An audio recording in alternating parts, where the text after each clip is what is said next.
आप सुबह सोकर उठे और हल्का सा ही आगे चले और आपको बैक में पेन आ जाता है, या फिर आप आगे झुके हल्का सा कोई भी सामान उठाने के लिए, फॉर एग्जांपल अगर कोई बॉटल या पेन उठाने के लिए भी अगर आगे झुके और फिर सीधे ही नहीं हो पाते हैं, या फिर आप कोई भी पुल एंड पुश किए कुछ भी हल्का सा सामान, तो आपको बैक में पेन आ जाता है और वो इतना सीवियर पेन होता है कि आप कुछ भी नहीं कर सकते हैं। फिर उसके बाद हर मोमेंट में अगर आपको अपनी बैक में पेन है और अगर आप डॉक्टर से मिलते हैं तो आपको पता चलता है कि आपको स्लिप डिस्क हुआ है। और स्लिप डिस्क का नाम सुनकर आप घबरा जाते हैं, तुरंत आपके दिमाग में हजारों क्वेश्चंस दौड़ने लगते हैं कि स्लिप डिस्क क्या है, क्यों है और कैसे होता है, और आप नेट पे सर्फिंग करना शुरू कर देते हैं। नमस्कार दोस्तों, welcome back to my channel. मैं हूं डॉक्टर टीना सिंह और आज इस वीडियो में आपके इसी डर को दूर करने के लिए मैं आई हूं यहाँ पर आपके कुछ क्वेश्चंस के आंसर लेके कि स्लिप डिस्क क्या होता है, कैसे होता है और किन किन को हो सकता है। स्लिप डिस्क क्या होता है, इसके आगे जाने से पहले थोड़ा सा जान लेते हैं कि आखिरकार डिस्क क्या चीज है।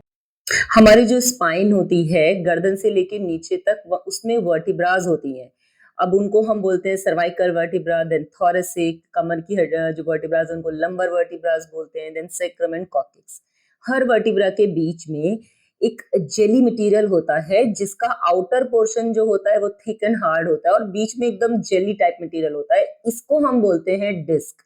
जो ये डिस्क है ये एक्ट करती है एक शॉक एब्जॉर्बर की तरह। प्लस जो दो वर्टिब्राज हैं जैसे ऊपर और नीचे की वर्टिब्रा, तो उनके बीच में जब डिस्क है वो क्या करेगी कि दोनों वर्टिब्राज को रब होने से बचाएगी। तो उसका एक ये इंपॉर्टेंट फंक्शन है। इसके साथ साथ डिस्क की वजह से जो मूवमेंट्स होते हैं हमारे स्पाइन के वो इजियर हो जाते हैं, प्लस मल्टी डायरेक्शनल होते हैं। अब अगर ये अंदर का जेली लाइक मटेरियल बाहर की जो आउटर लेयर है उसको टियर करके बाहर अगर बल्ज हो जाता है तो इस कंडीशन को हम बोलते हैं कि डिस्क बल्ज हो गया है।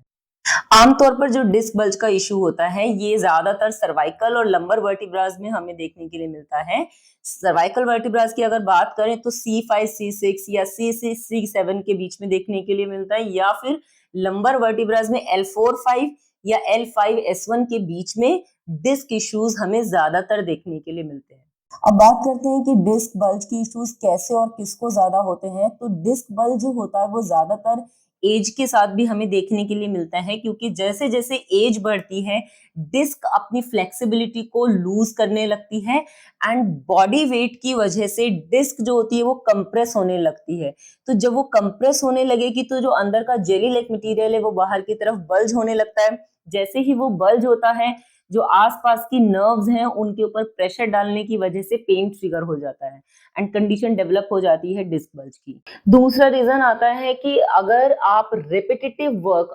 बैड पोस्चर में जाके करते हैं, अपने रोजमर्रा के काम आप बैड पोस्चर्स में करते हैं, फॉर एग्जांपल कुछ आपका भारी उठाने का काम है तो अगर आप बार बार बैड पोस्चर में वजन उठा रहे हैं वो एक रीजन है। या फिर अगर आप फॉर एग्जांपल कंप्यूटर यूजर्स हैं, प्रोलॉन्ग सिटिंग करते हैं और बैड पोस्चर में ही आप बहुत लंबे वक्त से बैठते आ रहे हैं तो वो आपके डिस्क के ऊपर प्रेशर डालेगा वो बैड पोस्चर, जिसकी वजह से डिस्क बल्ज का इश्यू ट्रिगर होगा। देन थर्ड इज के अगर आपकी मसल्स, बैक की मसल्स वीकनेस में है, तो अगर हमारी जो मसल्स होती हैं कॉर्सेट की, यानी कि जो एब्डोमेन के चारों तरफ जो मसल्स हैं बैक की प्लस एब्डोमेन की, अगर वो वीकनेस में जाती हैं तो क्या होगा कि बाहरी प्रेशर जो है जब भी आप कोई काम करेंगे, चलेंगे या हल्का सा भी झटका लगेगा तो मसल वीकनेस होने की वजह से जो बाहरी फोर्स है वो डायरेक्टली आपकी वर्टिब्रा स्पाइन पर जाएगा और जिसकी वजह से डिस्क जो है वो अपनी जगह से खिसक के बल्ज हो सकती है और फिर ये इश्यू क्रिएट हो जाता है डिस्क बल्ज का।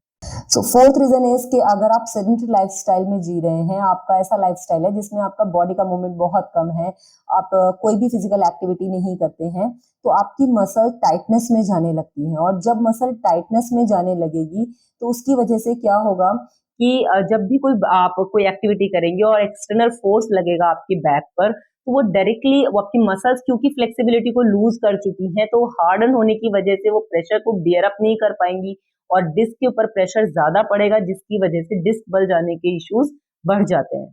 अब अगर बात करें डिस्क बल्ज के सिम्टम्स की, तो सर्वाइकल डिस्क बल्ज में तो उसके सिम्टम्स यहाँ से नेक से स्टार्ट होते हैं। आपके जो आपका ये शोल्डर वाला एरिया है इसमें, प्लस हाथ में पेन का आना, झंझनाहट का आना, सूनापन आना, या फिर कई बार चेस्ट की तरफ तक वो रेडिएट होता है। लंबर डिस्क बल्ज की बात करें, आपके बैक में स्टिफनेस, पेन, उसके साथ साथ वो पेन, झंझनाहट, सूनापन आपके पैर में पीछे या फिर आगे की तरफ रेडिएट हो सकता है। अगर आपको हमारी वीडियो पसंद आई तो इसे लाइक करें, शेयर करें और चैनल को सब्सक्राइब करना ना भूलें। मिलते हैं नेक्स्ट वीडियो में, तब तक के लिए स्टे हैप्पी, स्टे सेफ, जय हिंद।